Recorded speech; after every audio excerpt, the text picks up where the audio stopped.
Hong Kong Direct is your weekly racing roundup full of news, views, previews, interviews and special guests. Coming up on the show today, it's a busy time of year, the end of May. We're heading towards the international sale here in Hong Kong. We'll meet the man responsible for breaking and pre-training the horses. We'll look at the individual lots as well. Plus, Vagner, Borges really found a winning groove of late.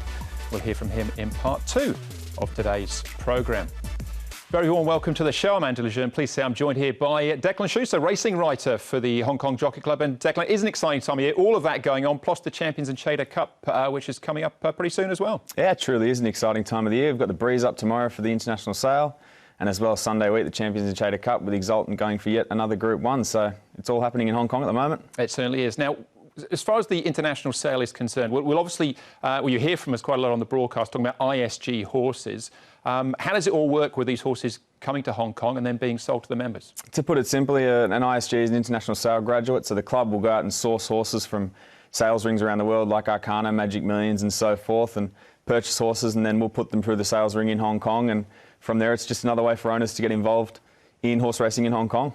All right, and that all takes place on the morning of Saturday, the 23rd of May. We'll come back and talk about some of the horses in a moment or so. But first, earlier in the week, I met or spoke with the man responsible for breaking and pre-training all these horses, the Northern Hemisphere horses in the UK. That man is Malcolm Bastard. Well, thanks for joining us, Malcolm. I know you're very busy this time of year, but before we get into your involvement with the international sales horses, maybe you could tell us a little bit about your background. Anyone who might not be aware, you've time in the saddle as a jockey. You were working with some of the finest in national hunt racing, both horses and people. Absolutely, yes. I was lucky enough to work for Mr. Fred Winter for 10 or 11 years. I rode him a few winners, not a lot. There was some extremely talented jockeys around at the time, the likes of John Frankham. Jimmy Guest was a very, very good rider. He had Robert Kington. I think there was about 7 or 8 of us there at the time with licenses, and we only had 54 horses in training at that time. And going back as far as that, 54 was a very big yard in those days. Well, we could probably fill our allotted time just with reminiscing over the stories of days gone by in a golden age. The likes of, I think, Pendle and Crisp were in the stable when you were there. Pendle, Crisp, Beulah, Lanzarote. Yeah, very good horses. All right, but on to present day, and you're now working with us, the Hong Kong Jockey Club, as the breaker and pre-trainer of the horses that come through the international sale. Can you tell us what that actually involves? I mean, you're not involved in the selection of the horses at the sales, but do they literally leave the sale yard and come straight to you, and then the pre-training begins? Yes, absolutely. Yeah, that's where I come in the programme. Yep, the horses come back from the sales. They're vetted very thoroughly at the sales so that they are eligible to enter Hong Kong. Although things can change in the meantime with them, they're not machines. So they get back to us, and basically we just give them a couple of 3 days just to settle down and make sure their systems are working and make sure they're drinking properly. And then we start on a gentle breaking programme. Some people do it differently, but I prefer to get on with them quietly and get some tack on them and just get them driving.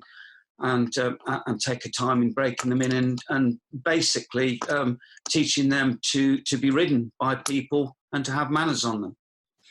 Do you find it's very hard, I suppose, to rank these sort of things of the important time in a horse's life, you know, from foaling to weanling to a yearling stage, but you can't underestimate the impact that it can have from a horse which is actually broken in and the first time someone sits on the horse to how they'll actually develop into a racehorse later on. Absolutely, you could, if you was not sensible breaking them in, rushing too much and not taking into account the horse's temperament.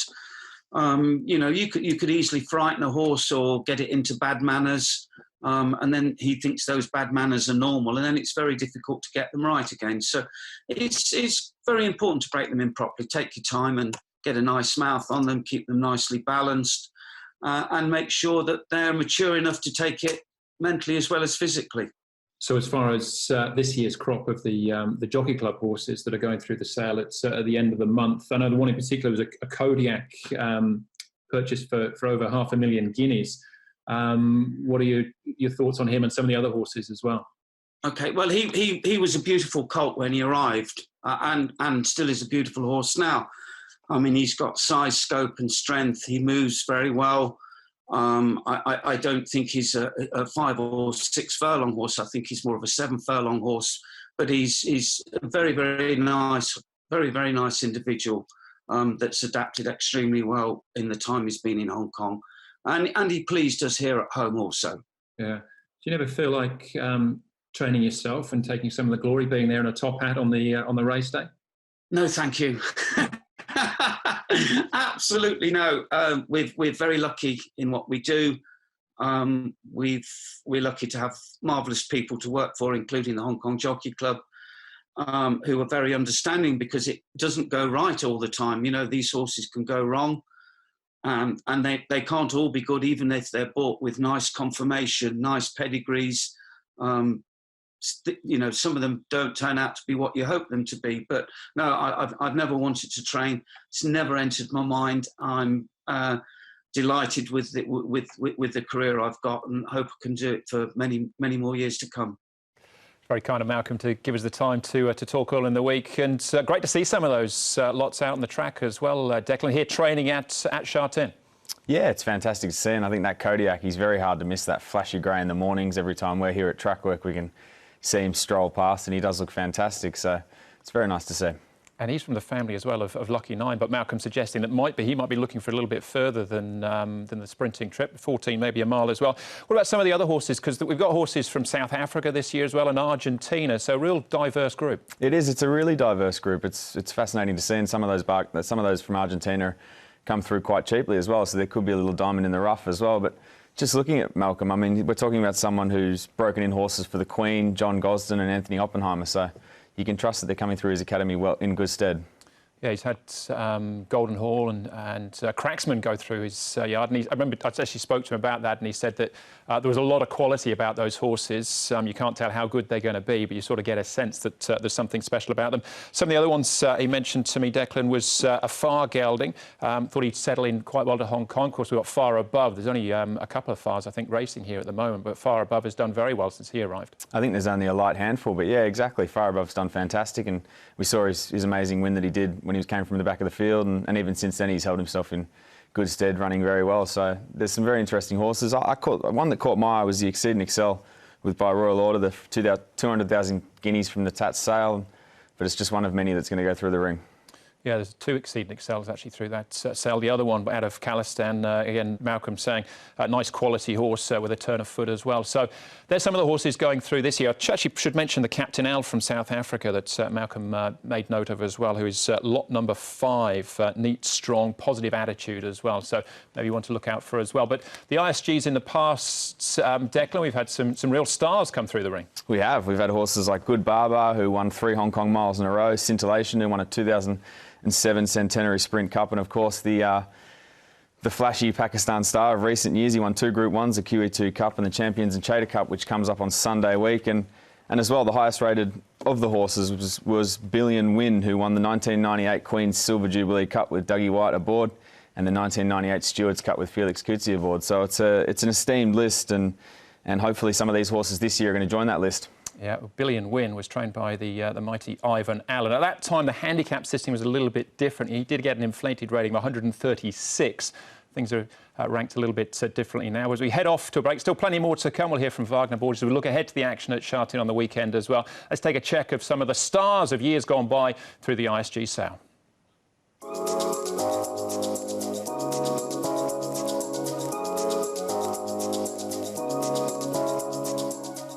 Douglas is going now. Armada's pulling to the centre of the course. Rebel's running a race, and then Bullish Luck as the Duke forges to the front. Olivier Deleuze says, catch me if you can on the Duke. Race clear from Ramonti. Then Floral Pegasus. Armada's winding up, but the Duke in front. Armada's coming hard. It's the Duke in front. He's been in the placings at his last 2. He gets the glory today. The Duke.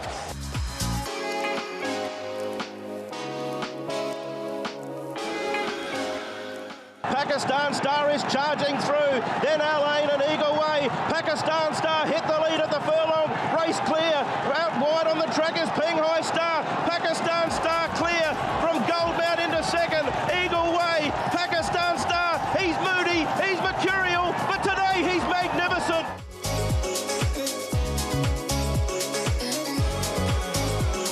Many chances. Scintillation runs the big race. Scintillation raced up to head off Natural Blitz and Ada Carly. Regency horses staying on with Our Jet, but it's Scintillation clear from Our Jet going into second. But Scintillation, he's back in business, third run back. Scintillation wins the Bohemia sprint from Our Jet and Regency horse.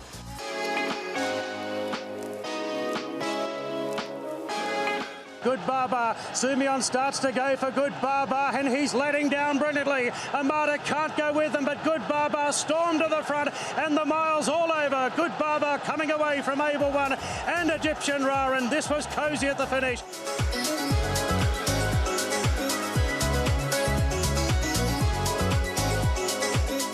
Billion Win went to the front. Johan Cruyff and Oriental Express come at him. Indigenous winding up, giving them too big a start, you think. Billion Win, Johan Cruyff, Oriental Express. Indigenous comes on. Johan Cruyff getting up on the fence. Billion Win won't give in. They hit it. Bobbing go. Billion Win.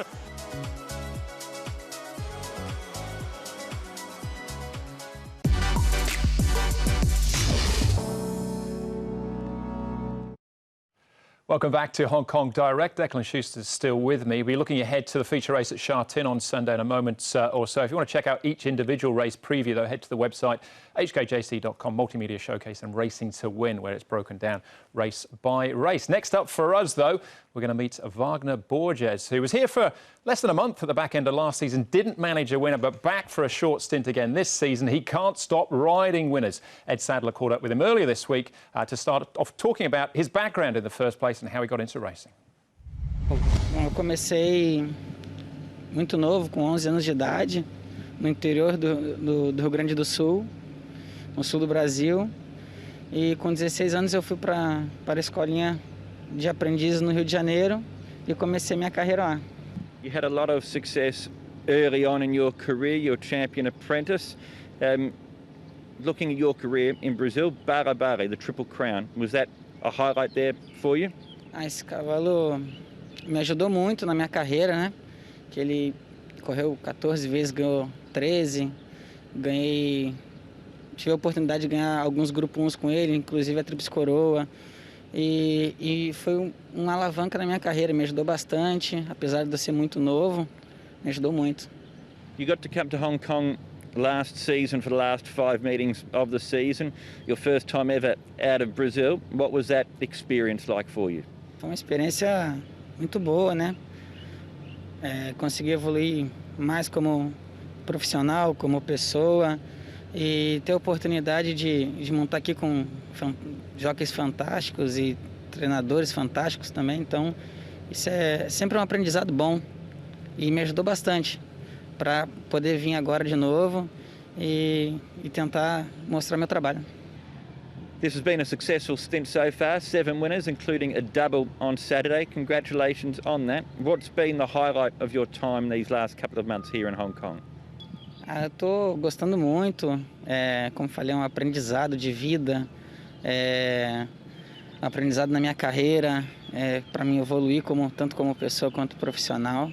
E eu agradeço muito a oportunidade que todos os treinadores estão me dando, todo mundo tem me tratado muito bem, me ajudando bastante, tentando aproveitar as oportunidades para ficar aqui para a próxima temporada.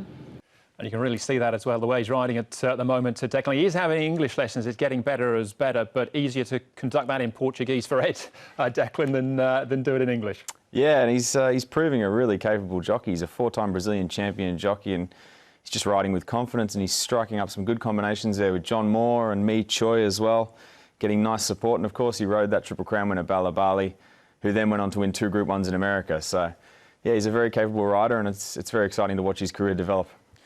The obvious comparison is being from Brazil is Joe Moreira, who's broken record after record since he's been there. So it's difficult or unfair, really, to measure against him. But one thing they do have in common is that horses just seem to run for them. They do. They just seem to run for him. And it's interesting, though. Joe came through Singapore, whereas You know, Steve Ralton here in the Hong Kong Jockey Club has sourced Vagner straight from Brazil, and he's come straight to Hong Kong. So, you know, different career paths and everything, but I think Vagner's proving a very capable jockey.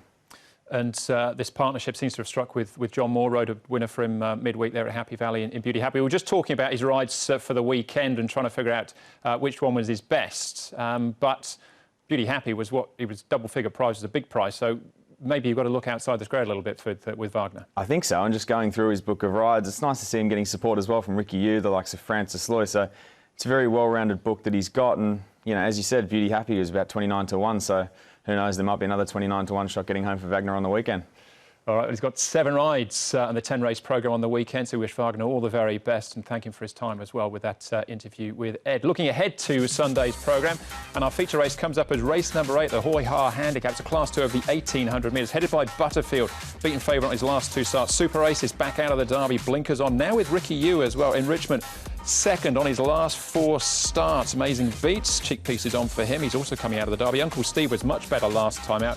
Rickfield scored at big odds this season. A Righteous Doctrine from Michael Chan, Caris Teton, who was third over this distance, but at Happy Valley last time out behind Dances with Dragon. So it's a decent lineup here, Declan. As far as the ones you want to pick out and talk about first, Uncle Steve, maybe let's start with him for Douglas White, because it was a much better run from him last time. Yeah, you saw this season. He won first up. His first run of the season, he won really well. And then since that day, he found a quarter crack in his leg. So he's struggled since then. He lost a bit of form, but last start we saw him bounce back at 120-1. He rattled home for third. So it's encouraging to see that. Now he steps up from 1,600 to 1,800, which is a positive for him. And I think we're going to see the best of him again. And he's always had that potential. So it's nice to see that that's coming to fruition. All right, well, Douglas White also has Thinking Big in the field, and we caught up with him at track work this week to get his thoughts on his 2 runners. Let's start off with Thinking Big. This looks easier than the Champions Mile for him. He's had a couple of runs for you. Are you getting a bit of a guide for what he's like as a horse? Yeah, I am. You know, he works well enough in the mornings, and I think he ran with a bit of credit in the Champions Mile. He was way out of his league, but he put himself in the race, and he looked like he stayed on. He feels like he's come out of that race and benefited from the run. You know, he was off the track for a long time, and he was injury prone. So let's give him the benefit of the doubt, and I brought him back as quietly and as gently as possible. He's a really big individual who probably needs a lot of mileage in his legs and to get him to where he has to be, but he's getting there slowly, and I couldn't be happier with the way he's going. Uncle Steve, Douglas, did you expect him to return to form the way that he did last time out? I did expect him. The betting didn't, though. I think he was way over the odds. You know, I put him on the turf a couple of days before that run, and he was back on song. He lost a bit of form during the mid part of the season, and rightfully so, through a quarter crack. And he's had to get his confidence back and get over that. But slowly and surely he has, and the writing was on the wall last time, and he seems to have carried that form through to this run. He's worked well at home. He's shown me everything's back on song. So we're stepping up to 1,800 this time, and hopefully Chad can get a nice soft run on him and put him to sleep somewhere midfield or worse, and he can attack the line. You'd have to think that Uncle Steve would be the number 1 string of the 2. But Thinking Big's an interesting runner, Declan. Jerry Chow taking 10 pounds off his back. So he's got a featherweight, 115 pounds on his back. And he's a quality horse as well, at his very best, obviously. He is. We've seen in Australia, won 2 Group 2s over 1,800 metres. Sorry, Group 3s over 1,800 metres and 2,000 metres. So he gets out to his preferred distance now. He's got a bit of quality about him, and he placed at Group 1 level as well in Australia in the Spring Champion Stakes. So I think he's had a few soundness issues. I think Dougie's ironed those out, and it's going to be interesting to see the best of him this weekend. And as well, he does drop in class, Group 1 to that Class 2 now. So that's a big drop. So we'll see. Hopefully we see an improved effort from him. Yeah, Jerry Chow hit the ground running last weekend with a double. What about some of the other Super Oasis out of the Derby? Now with Ricky Yu as well, this season's leading trainer. Yeah, it's going to be fascinating to see this horse. He's been an interesting horse. I think we saw him over 2,000 metres, and you saw a little bit in the final furlong that he didn't really hit the line. So it's going to be interesting to see how he goes now back down to 1,800, which might be preferred for him. But he's got quality about him. He's a Group 2 winner in New Zealand. So it's going to be interesting to see how he goes. And, of course, Zach Purton takes the reins now. So he's going to bear close watching, I think. What about some of the other runners? Butterfield with top weight, beaten favourite on his last 2 starts. And the other horse I thought was quite interesting as well as Enrichment. Now he's been runner-up on his last 4, I think, now, but he always runs his race. Oh, he's so honest, and he's the most deserving winner of the race. But again, whether you're going to see him get his nose in front, it's a good booking though with Antoine Hamelin. We've seen the Frenchman, he's hit the ground running since he got to Hong Kong, and you see him in the finish. He's a very strong jockey and he really gets the best out of horses. So just maybe he's going to be the telling factor with Enrichment in the finish. One horse who made his debut last weekend was Arrogant. Now, he brought good form from Australia as well, runner-up to the Autumn Sun in last year's Rose Hill Guineas. Interesting to see him on the quick backup, because it didn't really work out for him last weekend. Yeah, he's an interesting horse. I think I've actually got a few queries about this horse, to be honest. That Group 1 Derby placing was on a bottomless track, in a sense. And so coming here, firmer ground, I think I'm going to have to see a few runs for this horse. But as well, he just does have a lot of quality about him. So it's going to be interesting to see where he goes. All right, have we mentioned the winner, do you think, in that little round-up there? Oh, I hope it's Uncle Steve, because I really like this horse. I think he's got a bit of quality about him, and I like that he's put his little setback behind him, and I hope he's going to get the job done. All right, so there you go. Uncle Steve for race number 8 there, with Douglas White in the saddle. Right, as far as the action is concerned, coming up over the next week or so, we've got Happy Valley again Wednesday night, 9 races from the Valley, and then next Sunday, so a week on Sunday, the 24th, the final Group 1 of the season, the Standard Chartered Champions and Chater Cup, and the Chartier Vase as well, but the big one over the 1.5 mile, Exultant back to defend his crown. And the way it's turned out as well, Declan, as far as the Champions and Chater Cup is concerned, is that we've got 2 trainers basically going toe-to-toe here in John Moore and Tony Cruz. Yeah, it's a small little field, and we've got some interesting horses still going around. Furore, he put in an improved effort last start, so it's going to be interesting to see him get out to 2,400 now. And, you know, as a Derby winner over 2,000 metres, he's got a bit of quality about him, and a few other horses in the race. So it's a small little field, but I think it's going to be an interesting race. Exultant's probably going to go off favourite, but, you know, we've seen upsets before, and he's been beaten as a 1.2 favourite this season already. So you just don't know with these races. A lot can happen. Well, great stuff. Thanks, Declan. Enjoy the action this weekend. We'll catch up again soon. Thank you very much for having me. All right, there you go. That's the show. Thanks for watching. Hopefully we can count on your company again on Sunday from Sha Tin. It'll be all the action from Hong Kong direct to you.